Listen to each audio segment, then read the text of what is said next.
Hello friends, you all are amazing and welcome back to my channel. આજના વિડીયોમાં આપણે ધોરણ 6 તારીખ 6/1/2024ના રોજ લેવાયેલ ગુજરાતીની એકમ કસોટીનું સોલ્યુશન જોવા જઈ રહ્યા છીએ. આશા છે તમને ખૂબ ગમશે. જો વિડીયો ગમે તો વિડીયોને લાઇક કરજો અને મિત્રો સાથે શેર કરજો. તો ચાલો શરૂ કરીએ. પ્રશ્ન નંબર 1. નીચે આપેલી ઘટના કે પ્રચલિત વાર્તાઓને સંવાદ સ્વરૂપે રજૂ કરો. એટલે કે પ્રશ્ન આપેલા છે અને એને આપણે સંવાદ સ્વરૂપે એટલે કે એકબીજા સાથે વાત કરતા હોય એ રીતે રજૂ કરવાની છે. સૌપ્રથમ 1. પપ્પાની વાર્તાને આધારે મિની અને તેના પપ્પા વચ્ચે થયેલ વાતચીતને સંવાદ સ્વરૂપે લખો. તો જોઈએ કે આદર્શ રીતે મિની અને તેના પપ્પા વચ્ચે શી વાતચીત થઈ હોવી જોઈએ. આમાં મિત્રો તમે તમારી જાતે વેરિએશન પણ કરી શકો છો. નમૂના રૂપે જોઈ લઈએ. મિની: પપ્પા, આપણે મમ્મીનો ફોટો કેમ નથી રાખતા? પપ્પા કહે, બેટા, તારી મમ્મી આપણા હૃદયમાં છે, પછી ફોટાની શી જરૂર? મિની: પણ પપ્પા, હું મમ્મીને જોઈશ નહીં તો કદાચ હું મમ્મીનું મોઢું પણ ભૂલી જઈશ. પપ્પા: પણ આપણે રોજ રોજ મમ્મીને જોઈશું ને તો રડવું આવશે. મિની: હે પપ્પા, એવું થશે? પપ્પા: હા બેટા. મિની: જો એમ હોય તો આપણે રડાવે એવી મમ્મીનો ફોટો નથી રાખવો. મિની અને તેના પિતાની વાર્તાને આધારે આપણે ઘણા બધા સંવાદોની રચના કરી શકીએ છીએ. જોઈએ હવે આગળનો પ્રશ્ન. એમાં જ 2 નંબરમાં હતું ડૉક્ટર અને પરેશભાઈ વચ્ચેનો સંવાદ. તો વિદ્યાર્થી મિત્રો, આપણે ડૉક્ટર અને પરેશભાઈ વચ્ચે શું સંવાદ થયો હશે તે જોઈએ. ડૉક્ટર: પરેશભાઈ, શું થયું? પરેશભાઈ કહે, ડૉક્ટર સાહેબ, ગઈકાલે રાત્રે મને દાઢમાં ખૂબ દુખાવો થાય છે. ડૉક્ટર: કેમ, તમે બરાબર દાંતની કાળજી નથી રાખતા? પરેશભાઈ: ના ડૉક્ટર, એવું નથી. હું તો દરરોજ સવાર સાંજ બ્રશ કરું છું. ડૉક્ટર: તો ચાલો ચેક કરીએ. પરેશભાઈ: જી ડૉક્ટર. ડૉક્ટર કહે, અરે પરેશભાઈ, તમારા દાંતની એક નસ સુકાઈ ગઈ છે, એટલા માટે દુખાવો થાય છે. પરેશભાઈ: તો હવે એનો શો ઉપાય? એટલે પરેશભાઈ પૂછે છે. આ જ રીતે કાલ્પનિક રીતે મિત્રો આપણે ડૉક્ટર અને પરેશભાઈ વચ્ચે બીજા પણ ઘણા સંવાદો બનાવી શકીએ.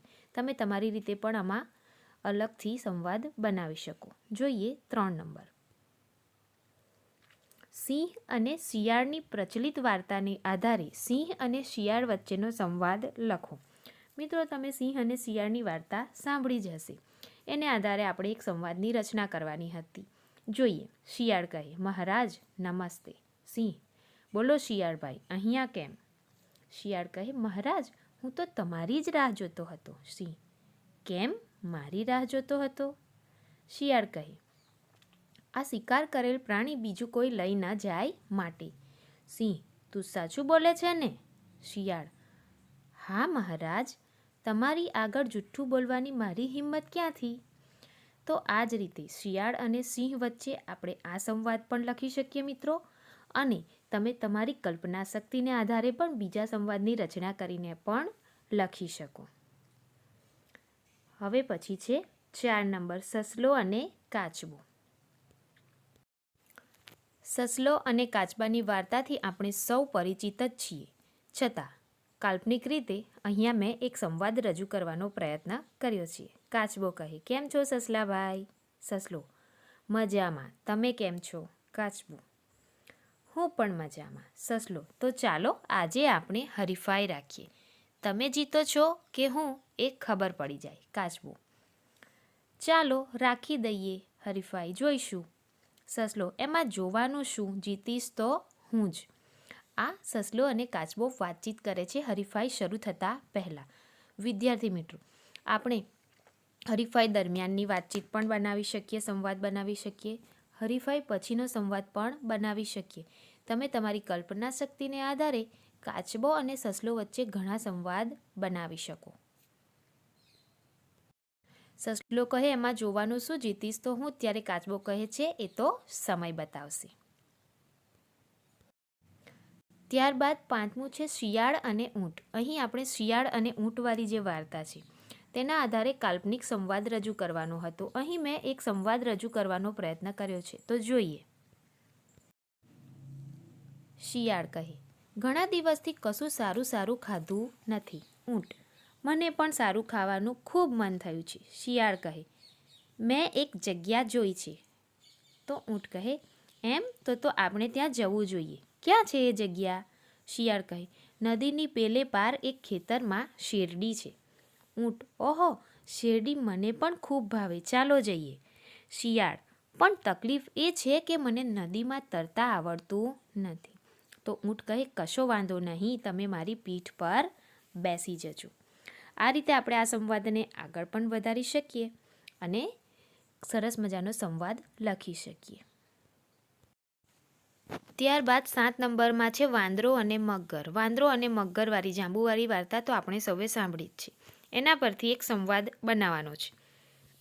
તો જોઈએ. વાંદરો કહે, મગરભાઈ કેમ છો? મગર, મિત્ર, તમારા જાંબુ ખાઈને હું ઘણો મજામાં છું. વાંદરો, જાંબુ માત્ર મારા જ નથી, એ આપણા સૌના છે. મગર, પણ તમે આપો છો ત્યારે હું ખાઈ શકું છું. વાંદરો કહે, એમાં શું, હું એકલો ખાઉં તો તમને પણ આપું. મગર, મિત્ર વાનર, મારે તમને ઘણા દિવસથી એક વાત કહેવી હતી. વાંદરો, કહો ને મગરભાઈ, એમાં વિચારવાનું શું હોય? મગર કહે, વાત જરા એમ છે કે મગરી બેનને તમારા જાંબુ ખૂબ ભાવે છે. વાંદરો, તો થોડા વધારે લઈ જાઓ, આ લો જાંબુ. મગર, નાના વાંદરાભાઈ, મગરી બેનને હવે જાંબુ નથી ખાવા, પણ જાંબુ આપનાર મિત્રને મળવું છે. વિદ્યાર્થી મિત્રો, આ પછી છે વિક્રમ અને વેતાળનો સંવાદ. એ પણ તમે કાલ્પનિક રીતે બનાવી શકો. અને 8 નંબર પર છે અકબર અને બિરબલ વચ્ચેનો સંવાદ. એ પણ તમે કાલ્પનિક રીતે બનાવી શકો. આ તો હતું પ્રશ્ન 1ના સંવાદનું સોલ્યુશન. મિત્રો, જલ્દીથી જ હું પ્રશ્ન 2ના ભાવાત્મક ઘટના અને પાત્રોને અનુસંધાને આધારે તમારા અનુભવો રજૂ કરો તેનું પણ સોલ્યુશન લઈને આવીશ. આ વિડીયો તમને કેવો લાગ્યો કમેન્ટમાં જરૂરથી કહેજો. Thank you so much for watching.